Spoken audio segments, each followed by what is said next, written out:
क्या आप जानते हैं, मेरे गांव में एक बहुत पुरानी कहानी है जो आज भी रहस्य और रोमांच से भरी हुई है। ये कहानी एक अद्भुत त्रिशूल की है जिसे अंतिम प्रकाश कहा जाता है।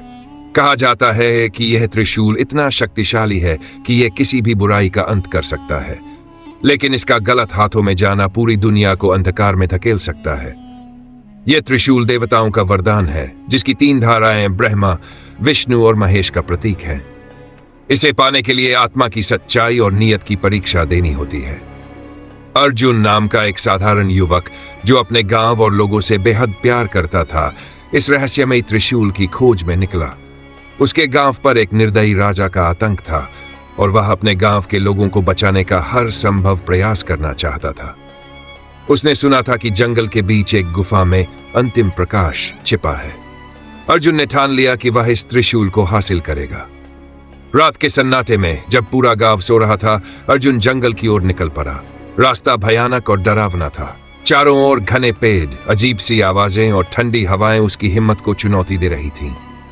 जब वह गुफा के पास पहुंचा तो वहां गुप्त अंधेरा था, लेकिन गुफा के अंदर से हल्की सुनहरी रोशनी निकल रही थी। ये रोशनी अंतिम प्रकाश से फूट रही थी। गुफा के अंदर कदम रखते ही अर्जुन को एक गहरी आवाज सुनाई दी। जो इस त्रिशूल को छूने की कोशिश करता है उसे अपनी आत्मा की सच्चाई और नीयत की परीक्षा देनी होगी। अगर नीयत में खोट हुआ तो यह त्रिशूल तुम्हारे विनाश का कारण बनेगा। क्या तुम तैयार हो? अर्जुन ने निडर होकर जवाब दिया, मैं इसे केवल अपने गांव की भलाई के लिए चाहता हूं।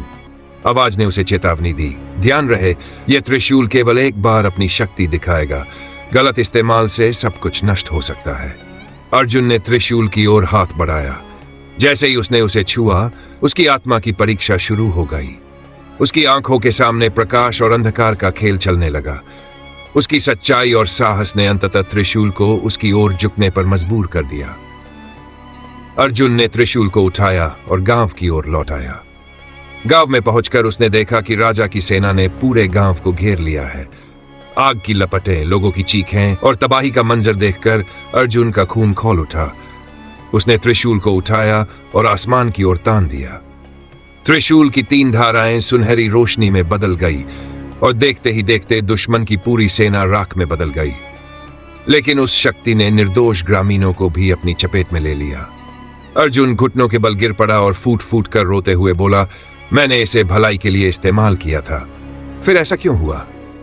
गुफा की गहरी आवाज ने उत्तर दिया, ताकत हमेशा जिम्मेदारी के साथ आती है। इसका इस्तेमाल केवल तब करना चाहिए जब इसके बिना कोई रास्ता न बचे। अर्जुन ने त्रिशूल को वापस गुफा में रख दिया और प्रतीक ये त्रिशूल अब केवल उसी के हाथ में जाएगा जो इसकी शक्ति को संभालने के योग्य होगा। अंतिम प्रकाश आज भी गुफा में रखा है, सही समय और सही व्यक्ति की प्रतीक्षा करता हुआ। यह कहानी हमें सिखाती है कि ताकत का सही उपयोग संयम, सच्चाई और जिम्मेदारी के साथ ही संभव है।